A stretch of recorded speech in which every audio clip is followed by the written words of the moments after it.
Hello everyone, welcome to Mr.English channel. I'm sure that after listening to several podcasts from this channel, your listening skills will improve. We will tell you the fascinating story of Cinderella in several videos to improve your listening skills. Let's start it. Cinderella, the writer Henry V. Hewitt, episode 3rd. When Cinderella heard the clock strike 11:15, she made a low courtesy to the whole assembly and retired in haste. You see how fortune befriends the good-hearted, and even out of such unpromising material as a pumpkin and mice can make a coach and six with which to honor her worthy favorite. So Cinderella goes to the ball, but to teach her to be diligent and faithful in her engagements. Her fairy godmother enjoins upon her that she return home at 12.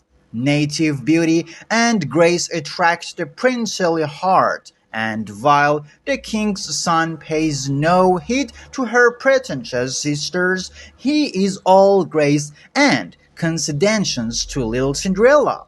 Obedient to her engagement with her grandmother, she returns in all the splendor and the honor of the coach and six on reaching home. She found her godmother, and after thanking her for the treat she had enjoyed, she ventured to express a wish to return to the ball on the following evening, as the prince had requested her to do. She was still relating to her godmother all that had happened at court. When her two sisters knocked at the door, Cinderella went and let them in, pretending to yawn and stretch herself, and rub her eyes and saying, "How late you are!" just as if she was waked up off a nap, though, truth to say, she had never felt less disposed to sleep in her life.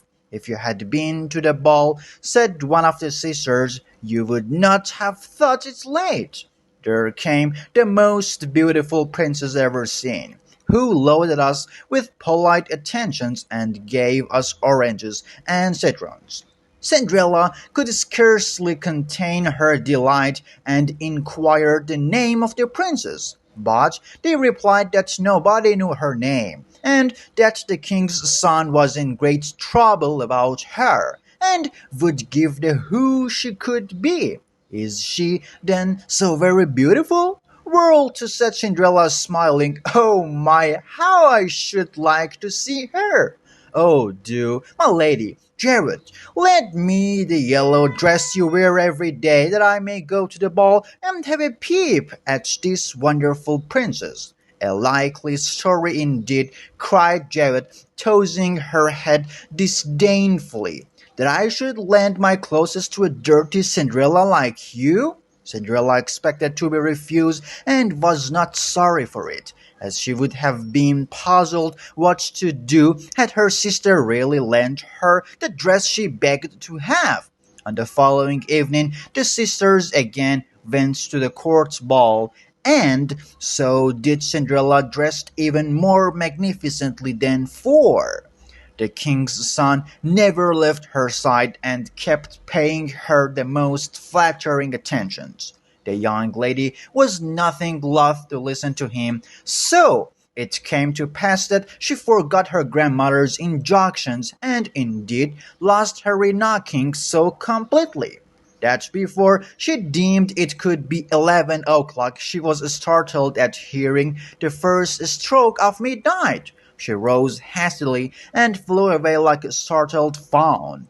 The prince attempted to follow her, but she was too swift for him. Only as she flew she dropped one of her glass slippers, which he picked up very eagerly. Cinderella reached home quite out of breath, without either coach or footman, and with only her shabby clothes on her back. Nothing, in short, remained of her recent magnificence save a glass slipper, the fellow to the one she had lost.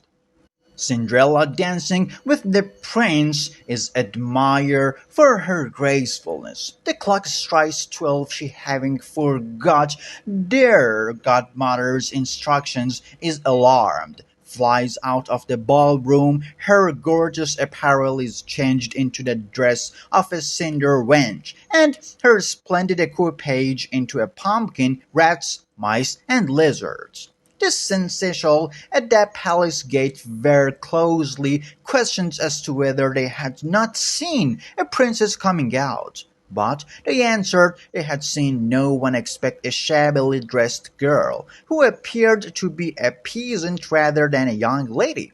On this second night, as you have taken notice, dazzled by worldly show and the pleasing flattery of her royal lover, Cinderella overstays her time and is compelled to make her way back to her father's house foot and enranks an everlasting lesson to all the pretty little Cinderellas in the world to keep their word and to act in good faith by such as befriend them.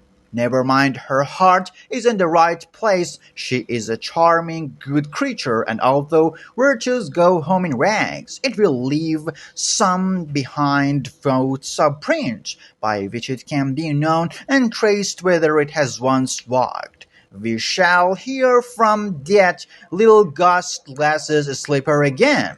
Cinderella returned shabbily dressed. When the two sisters returned from the ball, Cinderella asked them whether they had been well entertained and whether the beautiful lady was there. They replied that she was, but that she had run away as soon as midnight had struck, and so quickly as to drop one of her daintily glass slippers, which the king's son had picked up and was looking at the most fondly during the remainder of the ball. Indeed, it seemed beyond a doubt that he was deeply enamored of the beautiful creature to whom it belonged. They spoke truly enough, for a few days afterwards the king's son caused a proclamation to be made, by sound of trumpet all over the kingdom, to the effect that he would marry her whose foot should be found to fit the slipper exactly. So the slipper was first triumphed by all the princes, then by all the duchesses, and next by all the persons belonging to the court. But in vain it was then carried to the two sisters, who tried with all their might to force their feet into its delicate proportions. But with no better success, Cinderella, who was present and recognized her slipper, now laughed and said, "Suppose I were to try?" Her sisters ridiculed such an idea, but the gentleman who was appointed to try the slipper, having looked attentively at Cinderella and perceived how beautiful she was, said that it was but fair she should do so, and she had orders to try it on every young maiden in the kingdom. Accordingly, having requested Cinderella to sit down, she no sooner put her little foot to the slipper than she drew it on, and it fitted like wax. The sisters were quite amazed, but their astonishment increased tenfold when Cinderella drew the fellow slipper out of her pocket and put it on. Her grandmother then made her appearance, and having touched Cinderella's clothes with her wand, made them still more magnificent than those she had previously worn. The heralds of the court announced a proclamation that the prince would marry the lady whom the glass slipper fitted. Cinderella tries on the slipper, which fits her delicate foot, to the great astonishment of her family. Her two sisters now recognized her for the beautiful stranger they had seen at the ball, and, falling at her feet, implored her forgiveness for their unworthy treatment and all the insults they had heaped upon her head. Cinderella raised them, saying, as she embarrassed them, she not only forgave them with all her heart, but wished for their affection. She was then taken to the palace of the young prince, in whose eyes she appeared yet more lovely than before, and who married her shortly after. Cinderella, who was as good as she was beautiful, allowed her sisters to lodge in the palace and gave them in marriage. That same day, two lords belonging to the court, marriage of the prince and Cinderella, the amiable qualities of Cinderella were as conspicuous after as they had been before marriage. Note: this series of fairy stories has for generations been listened and read by children with an inexpressible delight which other books have failed to afford them.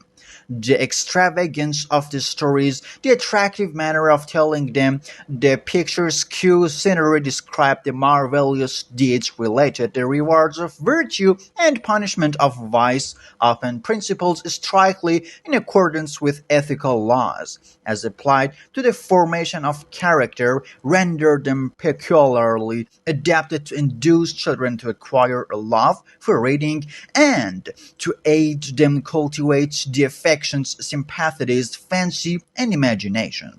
The principle that good examples only should be imitated has been lost sight of in the pictorial establishments of these standard fairy stories, upon the assumption that indifferent pictures are good enough to give first impression of art to children.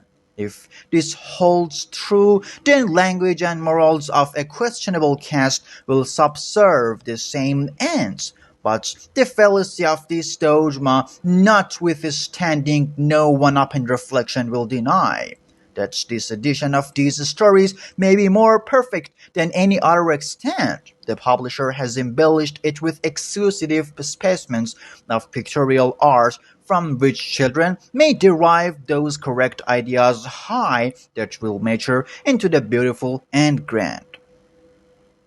Dear friends, the story of Cinderella is over. I hope you stay tuned for enjoyed listening to this beautiful story, New Widows.